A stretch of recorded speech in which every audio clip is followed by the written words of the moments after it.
자기 나라 청년들 또 사람들로 이루어진 자국 용사와 또 외국 사람인데 돈을 주고 고용을 한 용병, 이 둘은 실제 전투에서 상당히 큰 차이가 있습니다.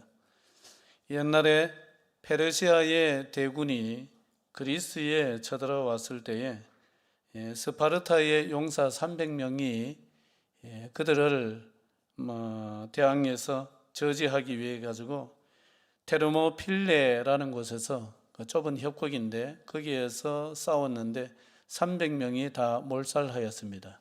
죽을 때까지 한 사람도 도망가질 아니하고 페르시아의 대군과 맞서 싸우다가 장렬하게 죽었습니다. 자기 나라를 지키기 위해서 안 될 줄 알고도 죽기를 각오하고 싸웠던 것입니다. 이것이 자국 용사입니다. 정병이죠. 반면에 용병은 그렇지 않습니다.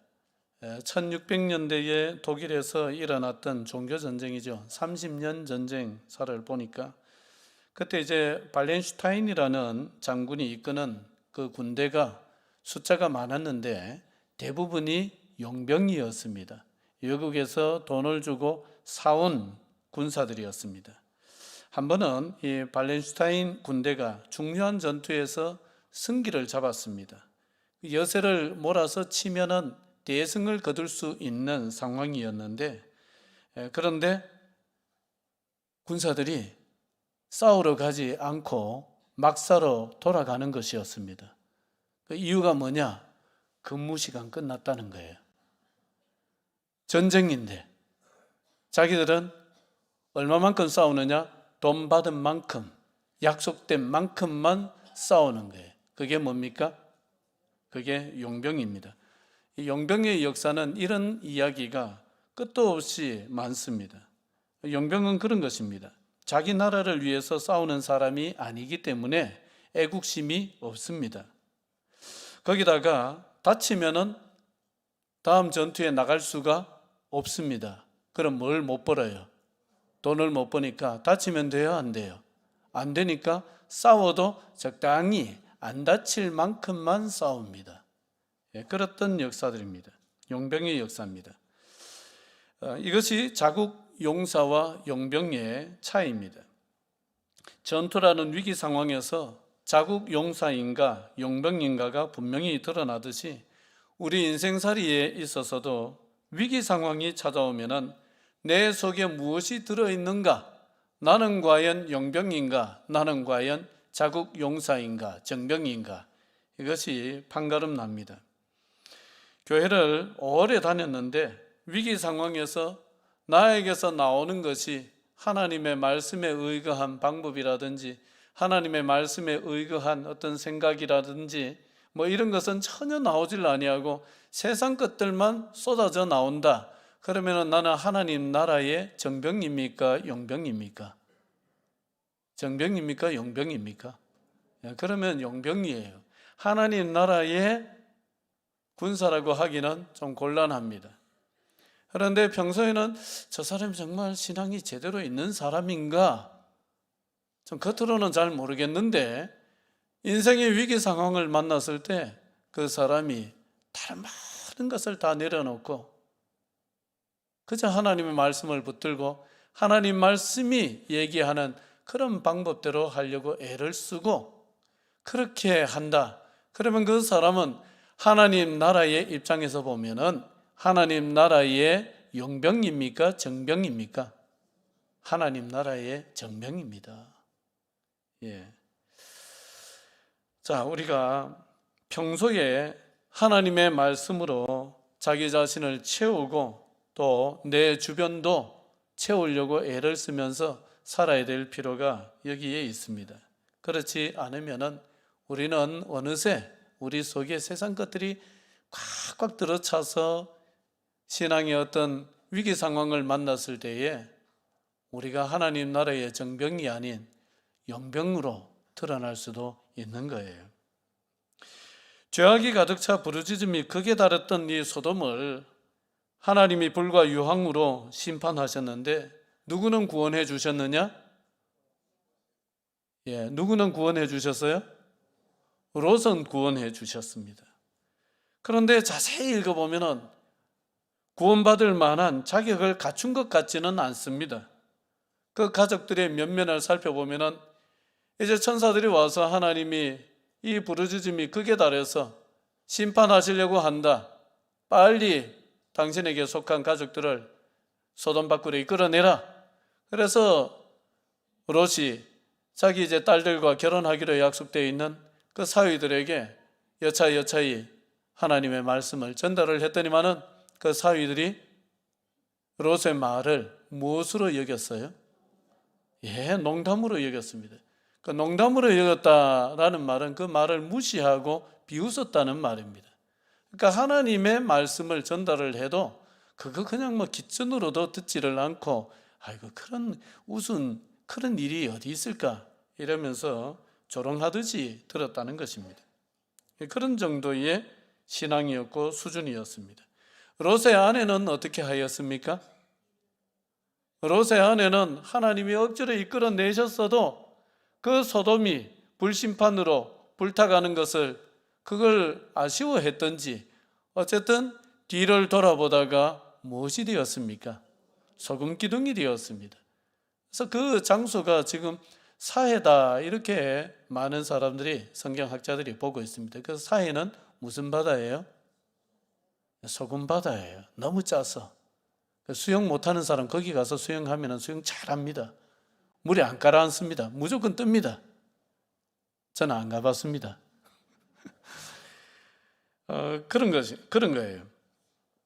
그래 롯의 아내도 보면은 이 세상에 대한 소돔에 대한 미련이 굉장히 강했던 사람으로서 그의 신앙도 참 이게 좀 하나님 나라에 맞지 않지 않는가 그런 생각이 듭니다. 그래 이제 롯과 두 딸이 살아남았는데 그 두 딸은 앞에 사람들하고는 비교가 안 되는 거예요. 너무나 엽기적인 행각을 벌였습니다. 그래 이제 아주 외진 곳에 굴에서 살았는데 거기에서 이 딸들이 이런 생각을 하는 거예요. 아, 여기는 사람의 도리를 쫓아서 우리의 배필될 사람이 이곳에는 없구나. 그러면 우리는 후손도 남기지를 못하고 그냥 끝나야 되는가. 그래서 큰딸이 동생한테 제안을 합니다. 야, 안 되겠다. 우리 아버지를 통해서라도 후손을 얻자. 그렇게 모의를 하더니만은 아버지에게 술을 마셔가지고 그 아버지를 골아 떨어지게 한 다음에 첫째 날은 큰딸이, 둘째 날은 작은딸이 그렇게 아버지와 근친상간을 통해 가지고 후손을 낳았습니다. 제가 오늘 이 본문을 봉독했지만은 혼자서 성경 읽을 때는 그냥 읽을 수 있지만은 이렇게 많은 사람들이 있는 자리에서 이것을 공개적으로 읽기조차도 어때요? 읽는 사람도 조금 좀 그렇네. 듣는 사람도 무슨 성경에 이런 얘기가 있어? 나 뜨거운 얘기 너무나 기행입니다. 엽기적인 행각입니다. 아니 어떻게 롯이 그래도 믿는 사람인데 그 가정에서 어떻게 했길래 그 딸들이 이런 생각을 하는 것도 참 회개망측하고 이런 생각을 여과 없이 행동으로 옮긴다는 것은 그야말로 충격입니다. 그런데 그런 일이 실제로 일어났다는 것이죠. 이렇게 볼 때에 롯의 가정은 말씀대로 살아가는 신실한 신앙의 가정이다. 그렇게 보기에는 좀 문제가 있어 보입니다. 그런데도 하나님은 어떻게 하셨어요? 어떻게 하셨어요? 구원해 주셨지요. 그 29절에 왜 구원해 주셨느냐? 구원받을 만한 자격이 있어서가 아니라 하나님이 그 지역의 성을 멸하실 때 곧 롯이 거주하는 성을 엎으실 때에 하나님이 누구를 생각하사? 아브라함을 생각하사. 아브라함을 생각했다는 것은 아브라함이 하나님 앞에 뭘 했었죠? 뭘 했었습니까? 그래 까마귀가 한 수십 마리 없어졌더라. 지난주에 했잖아요. 아브라함이 소돔을 위해서 중보기도 했잖아요. 그들이 악인이라도 거기에 혹시 의인이 있으면은 그 의인 몇 명을 인하여서 그 성을 멸하시겠습니까? 이러면서 그 성 전체를 용서해 달라고. 그래, 거기에 의인만 포함된 기도가 아니라 누구도 포함된 기도였습니까? 사실 그 악인도 포함된 기도였습니다. 그런 중보 기도를 아브라함이 했단 말이죠. 그래서 하나님께서 그 성을 엎으시는 가운데 누구를 생각하셨느냐? 아브라함을 생각하셔가지고, 아브라함의 그 기도를 생각하셔가지고, 그래도 이래 딱 따져보면은 구원받기에 합당한 어떤 자격을 갖춘 것 같지 않은데도 하나님이 건져주시고 구원의 은혜를 베푸셨습니다. 물론 그 가족들이 그것을 다 제대로 간수를 하지를 못한 점은 있습니다만은 하나님의 은혜가 이러하다는 것이죠. 자, 여기서 오늘은 이 롯의 두 딸의 행동을 한번 생각을 해보고자 합니다. 롯의 딸들은 어째서 아버지와 근친 상간을 통해서 후손을 얻을 생각을 했으며, 언니가 큰딸이 그러한 계획을 얘기를 한다 해도 둘째 딸이라도 신앙이 있고 제대로 정신이 박혔으면 어떻게 해야 됩니까? 어떻게 해야 됩니까? 여러분, 어떻게 해야 되는지 눈빛으로 저에게 한번 얘기를 해보세요. 부드럽게 받아들여야 됩니까? 막 째려보면서 무슨 그런 얼토당토 않는 해괴망측한 얘기를 하느냐 이러면서 막 화를 내야 됩니까? 1번입니까? 2번입니까? 2번이죠. 그래야 되는데 둘째 딸 전혀 그렇게 안 돼 하지를 아니하고 같이 짝짝꿍해서 둘이서 한 생각으로 한 마음으로 그 일을 하고야 말았습니다. 적어도 여기에는 두 가지 원인을 발견할 수 있습니다. 첫째는 그들이 들어가 살던 소돔과 고모라의 문화에 여과 없이 물들었기 때문입니다. 자, 오늘 본문 읽지는 않았지만 그 앞에 4절과 5절을 한번 봅시다. 자, 앞에 화면에 또 준비가 되어 있습니다. 같이 읽습니다. 시작. 그들이 눕기 전에 그 성 사람 곧 소돔 백성들이 노소를 막론하고 원근에서 다 모여 그 집을 에워싸고 롯을 부르고 그에게 이르되 오늘 밤에 내게 온 사람들이 어디 있느냐 이끌어내라 우리가 그들을 상관하리라. 이것은 이제 천사 둘이 하나님이 보내셔가지고 그 천사 둘이 소돔을 방문했을 때에 있었던 일이죠. 아무도 그 사람들을 나그네를 영접해 주지 않았을 때 누가 그래도 영접은 했습니까? 롯이 자기 집으로 영접을 해서 음식을 대접해서 먹였습니다. 그런데 그렇게 좀 쉬려고 하는데 동네 사람들, 소돔성 사람들이 노소를 막론하고 막 때려 몰려왔다는 거예요. 그래서 집을 내워싸고는 막 협박을 합니다. 오늘 밤에 네 집에 들어온 사람들을 끌어내라. 우리가 어떻게 하겠다. 우리가 어떻게 하겠다. 상관하리라. 여기서 상관한다는 것은 무슨 관여를 하겠다 이런 뜻이 아니라 그 뒤에 문맥을 보면은 롯이 그 뒤에 자기 딸들을 내주겠다 하는 장면을 보면은 이 사람들이 그 사람들을 뭐 하려고 지금 내놓으라고 하는 거예요? 성적으로 관계하겠다는 겁니다. 그래서 이것을 성경학자들은 또 교회는 전통적으로 무엇으로 봅니까? 뭘 하겠다는 것으로 봅니까? 동성애를 하겠다는 것으로 보는 거죠. 그래서 동성애를 소돔이 이렇게 영어로는 그렇게 부르기도 합니다. 소돔 사람들의 행위 그런 뜻입니다. 그리고 그것을 몇몇 사람이 아니라 소돔 성에 노소를 막론하고 그렇게 하려고 찾아왔다 그런 것입니다. 그러니까 이걸 보면은 소돔 사람들은 지켜야 할 경계선이 있는 것 같아요? 없는 것 같아요? 경계선이 없어요. 다 허물어졌습니다. 사람이라면 적어도 이래야 한다라는 경계선이 있습니다. 그 경계가 뭐냐? 그것을 우리 사람들은 윤리다 이렇게 부릅니다. 같이 해볼까요? 윤리. 사람으로서 지켜야 되는 경계선, 그걸 지켜나가면서 사는 것, 이것이 윤리입니다. 그러나 오늘 이 소돔성은 그 윤리 자체가 없습니다. 그것이 다 무너졌습니다. 윤리의식이 없으니까 자기들 필요하면은 그냥 내키는 대로 하는 것입니다. 그러한 소돔성에 살다 보니까 롯의 딸들도 비슷해졌습니다. 그래서 이런 윤리의식 자체, 그 경계선이라는 것 자체가 없이 살아가다 보니까 필요하면은 자기들 필요에 따라서 아버지와도 근친상간을 해도 괜찮지 않느냐, 이런 생각을 해버리는 것이죠. 이것이 롯의 딸들이 엽기적 행동을 하게 되었던 첫 번째 이유라고 생각해 볼 수 있습니다. 여러분, 우리 시대도 윤리가 변방으로 밀려난 지 오래됐습니다.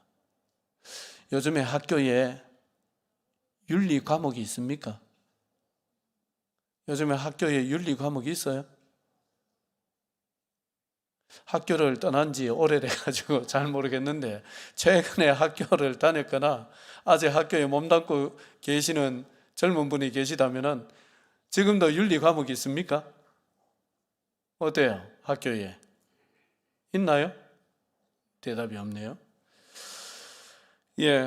오늘날 윤리 과목이 있다 하더라도 오늘날의 윤리는 한 가지로 다 귀결됩니다. 무엇이 최고의 윤리고 무엇이 최고의 선이냐? 물질이고 돈입니다. 모든 윤리는 물질과 돈으로 다 결론이 납니다. 최상의 가치가 돈인 세상이 되었습니다.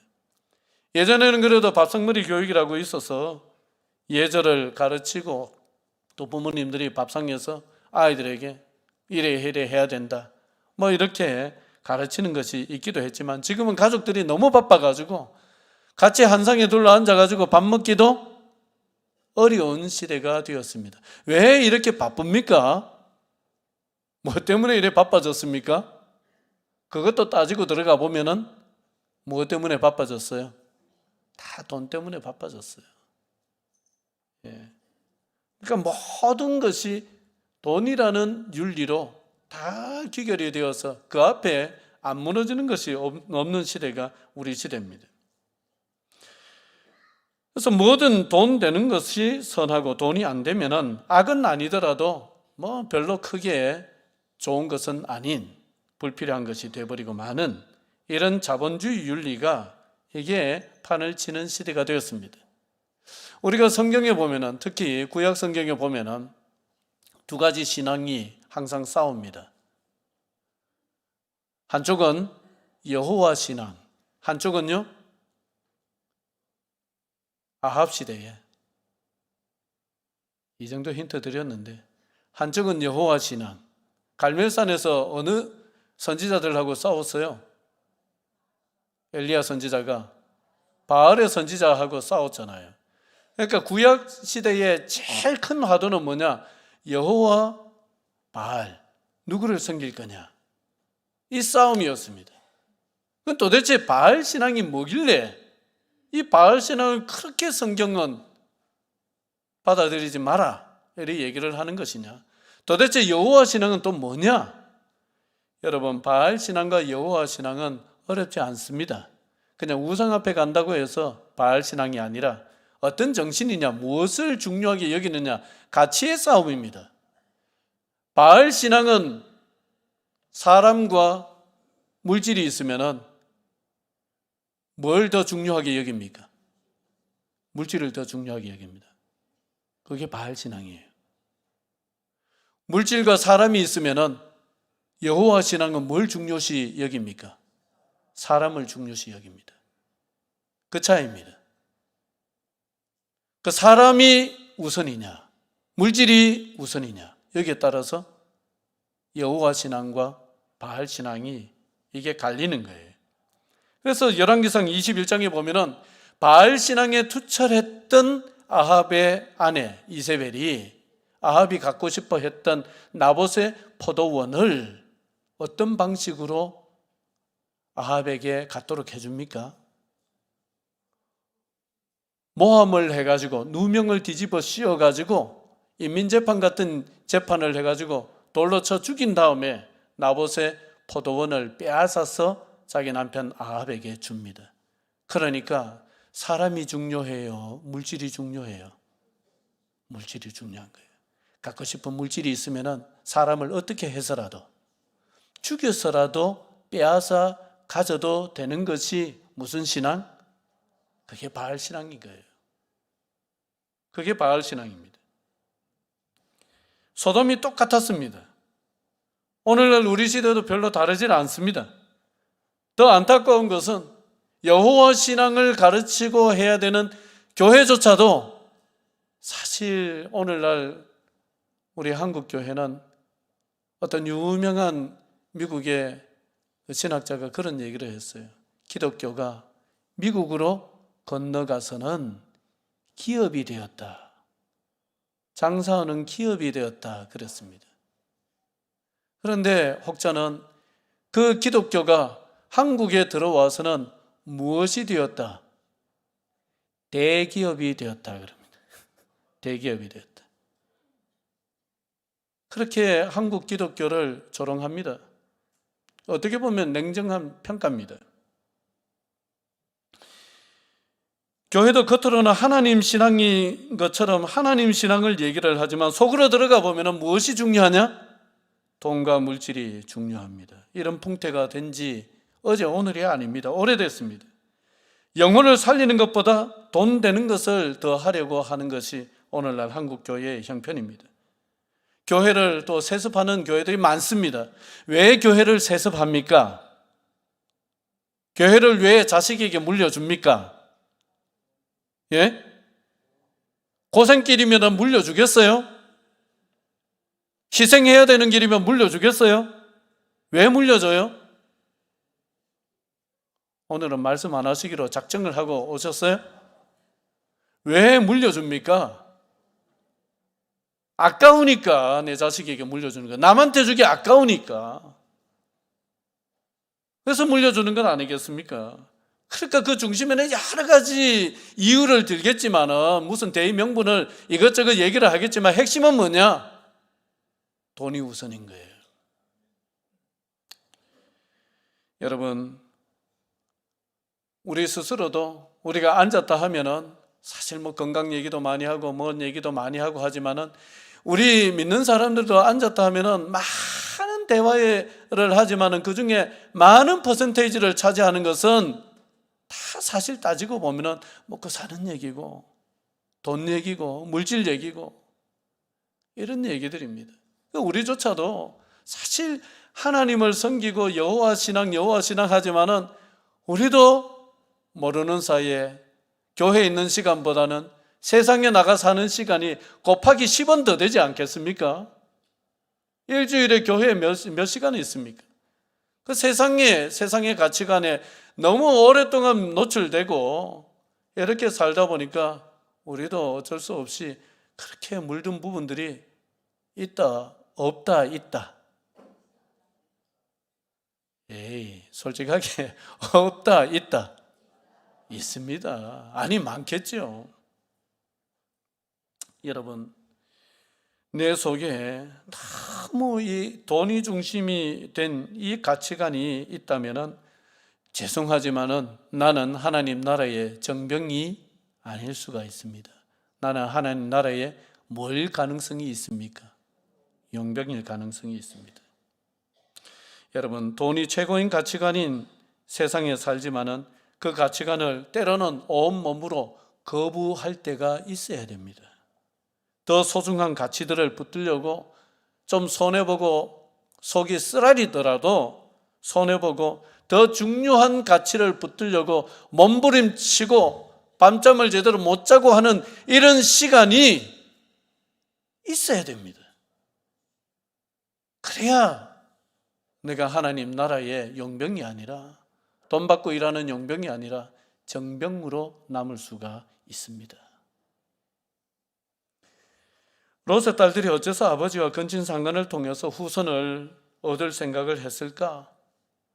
이 본문을 보면서 두 번째 제가 발견했던 원인은 아버지 롯의 행동에서 그 원인이 있었던 것 같아요. 자, 8절을 한번 볼까요? 8절입니다. 자, 시작. 내게 남자를 가까이 하지 아니한 두 딸이 있노라.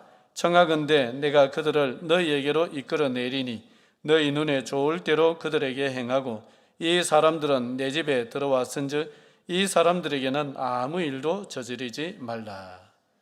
그러니까 아까 그 이야기의 뒷이야기입니다. 그래 막 사람들이 너희 집에 오늘 밤에 들어온 사람들 내놔라, 우리가 상관하겠다, 막 그렇게 하자 롯이 그것을 무마시키기 위해서 해결책으로 내놓은 것이, 이보시오 이 사람들아,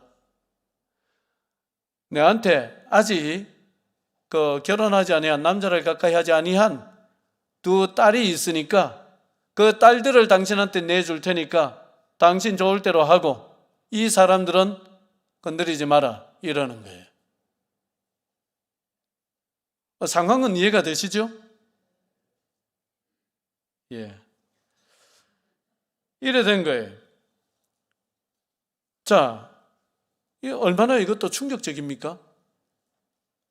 욕정에 굶주린 저 성난 군중들에게 자기 딸들을 내주겠다는 거예요.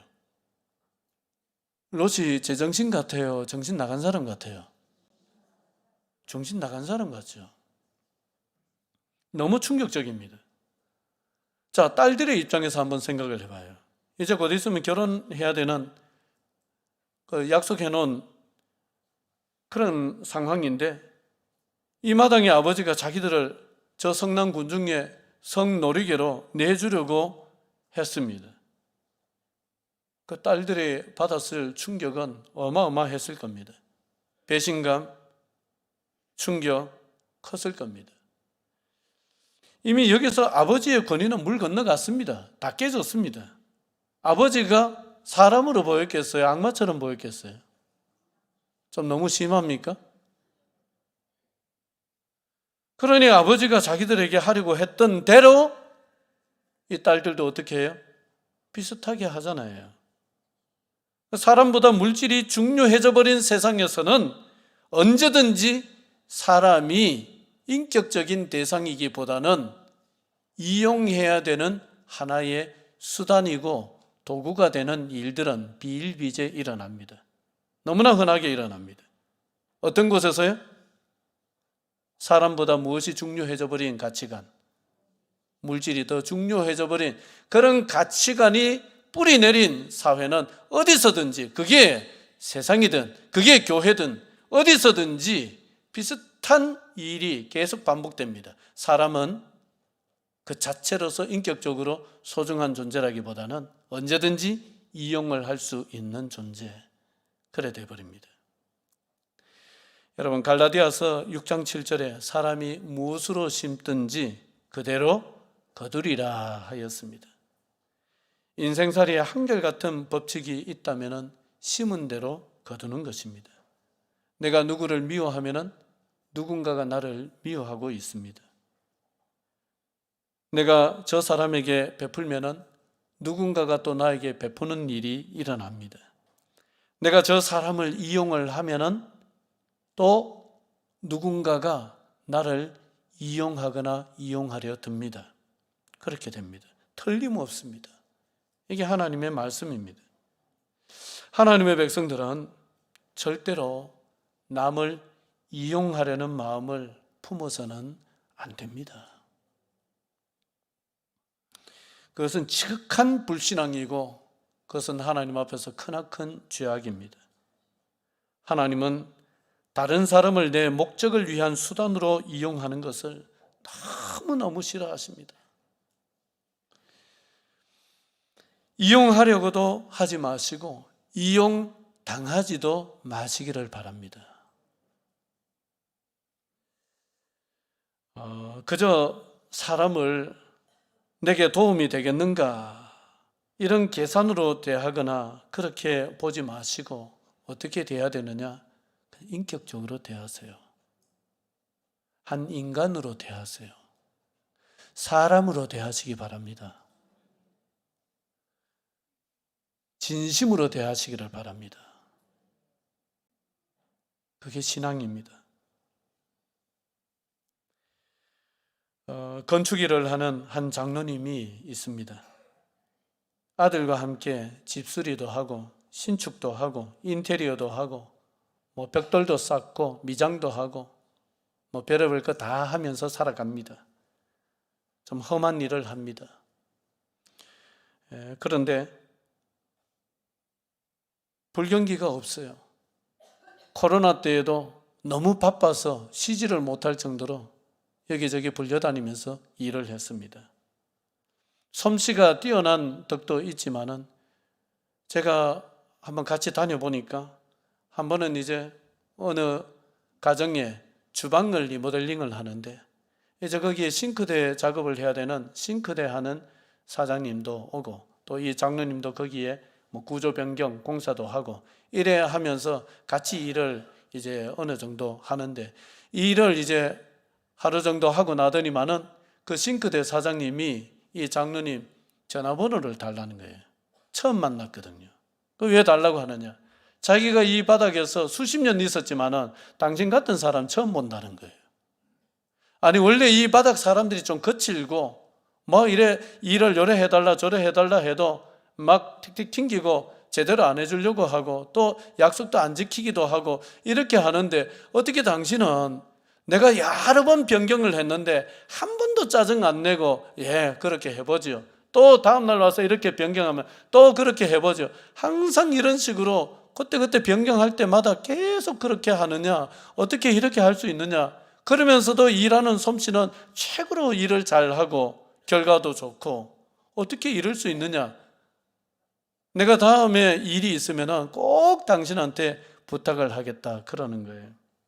그래 그 장로님은 뭐 상대가 어떻든 간에 뭐든지 진심으로 합니다. 정말 진심으로 하고 진심으로 잘해주려고 그렇게 하고 사람을 인격적으로 대하고 좀 시쳇말로 죄송합니다. 대먹지 못한 사람을 상대할 때에도 항상 인격적으로 그 사람을 한 인간으로 대하려고 애를 씁니다. 그러니까 그래 되는 거예요. 여러분 인생을 사는 데 있어서 가장 강력한 힘은 진심입니다.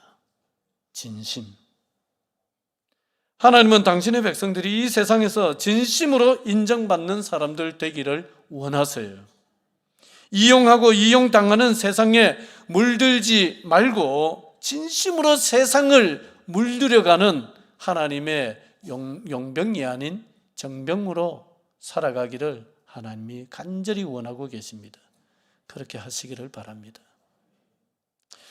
하나님은 아브라함에게 소돔과 고모라의 죄가 정말 귀에 들릴 정도로 부르짖음이 컸다. 그래서 이 소돔과 고모라를 멸하시는데 여기에서 이 롯의 가족들이 보여준 모습은 사실 같이 멸망받아도 뭐 아까울 것 없는 이런 모습들을 보여줬지만은 하나님은 은혜를 베푸셔서 이들을 구원하셨습니다. 그런데 여기서 우리가 이 가족들을 보면서 마지막으로 우리가 한 가지 생각해야 될 게 있습니다. 그것은 뭐냐 하면은 우리가 이 세상에 물들 것이냐 물들일 것이냐 그 문제입니다. 자, 신명기 20장 18절을 한번 보겠습니다. 자, 신명기 20장 18절 앞에 준비를 해놨습니다. 같이 읽습니다. 시작. 이는 그들이 그 신들에게 행하는 모든 가증한 일을 너희에게 가르쳐 본받게 하여 너희가 너희의 하나님 여호와께 범죄하게 할까 함이니라. 모세가 이스라엘 백성들 가나안 땅에 들어가게 될 이스라엘 백성들에게 했는 당부 중에 하나입니다. 그 가나안 땅에 들어가거든 그 사람들이 섬기던 모든 우상들을 저거 잘 만들어놨네, 저거는 금칠을 해놨네, 저거는 아깝다 이래서 놔두라고 했습니까? 다 회파하라고 했습니까? 어떻게 하라고 했어요? 다 회파하라고 했습니다. 그렇다고 지금 어디 다른 종교에 가서 회파하고 그러면 안 됩니다. 이 시대가 다릅니다. 그렇게 이해하면 안 됩니다. 다 회파하라고 했습니다. 왜 회파하라고 하느냐? 그들이 우상을 섬기면서 했던 그 가증한 행위를 너희들이 본받게 될까 봐. 그래서 회파하라고 했던 거예요. 온갖 죄를 짓게 될 것이기 때문에 내버려 두면. 대학생 선교단체 중에 내비게이터 선교단체라고 있습니다. 내비게이터. 그 선교단체를 설립했던 사람은 도슨 트로트맨이라는 한 청년이었습니다. 그 도슨 트로트맨이 이런 얘기를 했습니다. 우리가 세상을 제자 삼지 아니하면은 세상이 우리를 제자 삼을 것이다. 이게 무슨 얘기냐? 우리가 복음으로서 세상을 변화시키지 않으면은 세상이 세상의 가치관으로 우리를 세상 사람처럼 만들어 버린다. 그런 얘기입니다. 그러니까 세상에 물들지 않으려면은 그냥 물들지 않아야지 이렇게 사는 정도가 아니라 더 적극적으로 나가서 세상을 어떻게 하려고 살아야 된다는 거예요. 변화시키려고 살아야 된다는 겁니다. 그냥 수성하는 자세로 아이고 나를 지켜야지 이렇게 소극적인 자세로는 안 된다는 거예요. 더 적극적으로 세상을 변화시키는 자세로 살아야 물들지 않을 뿐만 아니라 내 자손들, 내 후손들이 이 세상에 물드는 일도 어떻게 해낼 수 있다? 막아낼 수 있다는 겁니다. 좋아하는 시인 중에 정호승 시인이라고 있는데 전에 사놨던 이분의 책을 요 며칠 상간에 읽어보니까 책이 너무 좋아요. 읽다가 제가 혼자 훌쩍훌쩍거리면서 여러 차례 울었습니다. 알고 싶으면 찾아오세요. 책 제목 가르쳐 드릴게요. 그래, 지난 주 중에 읽었던 대목 중에 그분이 이제 김수환 추기경 이야기를 거기에 적어 놨어요. 제가 그걸 읽다가 어떤 생각이 들었냐 하면은 죄송합니다.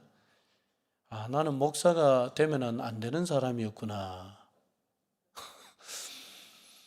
제가 그런 생각이 들었어요. 솔직하게. 내가 목사가 되면 안 되는 사람인데 내가 안 될 사람이 목사가 지금 되어 있구나. 그 책을 읽다가 참 그렇게 찔리고 정말 진심으로 반성이 됐습니다. 김수환 추기경 돌아가신 지 좀 됐죠? 이분이 어디 사람입니까? 아이고야, 그래도 이거는 대답이 바로 나오네요. 우리 이웃 동네라고. 군위 사람입니다. 이분이 돌아가셨을 때에 온 조문객이 46만 명입니다. 내가 죽으면 몇 명 올까? 46만 명이 조문을 왔는데 천주교 신자들만 온 게 아니라 다른 종교, 무교 많은 사람들이 그렇게 왔습니다. 많은 사람이 와서 울면서 애도하였습니다. 이유가 있습니다. 그분이 그냥 추기경이었어. 한 종파의 지도자였기 때문에 유명해서 그게 아닙니다.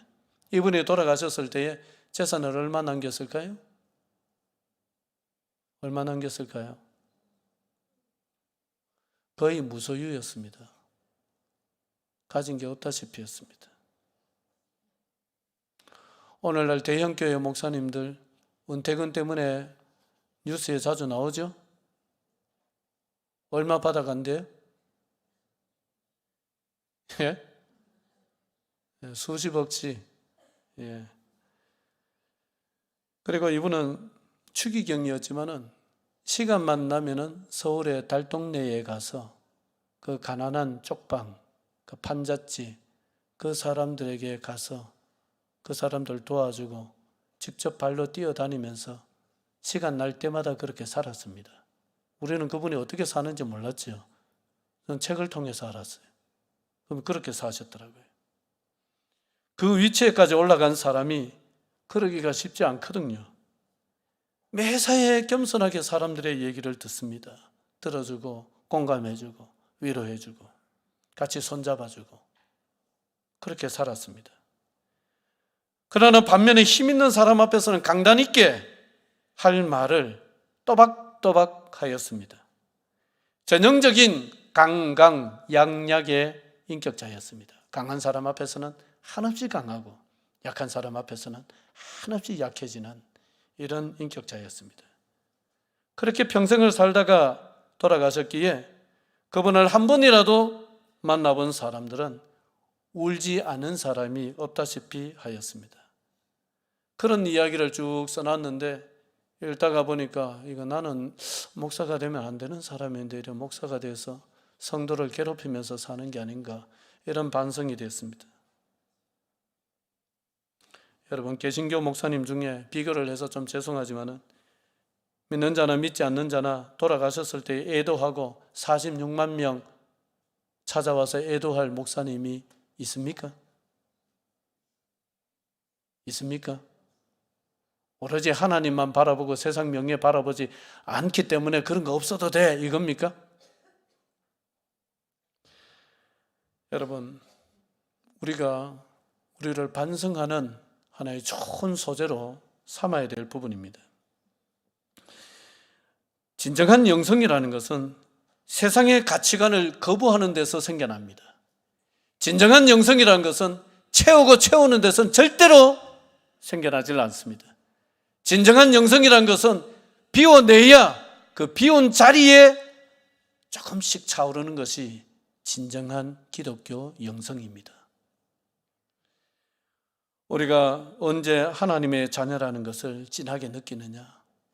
우리가 이렇게 비워내고 우리가 온몸으로 세상의 가치관을 거부해내고 뿐만 아니라 하나님의 말씀대로 살아서 오히려 세상에 조금이라도 균열을 일으키는 사람으로, 조금이라도 세상을 물들이는 사람으로 살아낼 때에 여러분, 그것이 주는 기쁨은 그 무엇을 많이 가졌을 때 얻는 기쁨과는 비교할 수 없는 깊은 영적인 기쁨입니다. 시간이 많이 갔네요. 롯의 딸들의 엽기적인 행각은 갑작스러운 것이 아니었습니다. 오랜 세월 소돔의 문화와 세상의 가치관에 거부하지 않고 그냥 거기에 물들어 살았던 결과였습니다. 우리도 복음으로 세상을 물들여 나가지 않으면 언제 엽기적인 용병으로 전락할지 모릅니다. 아니, 나는 겨우 내 자신을 지켰다 할지라도 내 자식들, 내 손자들 장담할 수 없습니다. 세상에 물든 사람이 아니라 세상을 복음으로 물들여 가고자 몸부림치면서 사는 성도들 되시기를 주의 이름으로 축원드립니다. 기도드리겠습니다.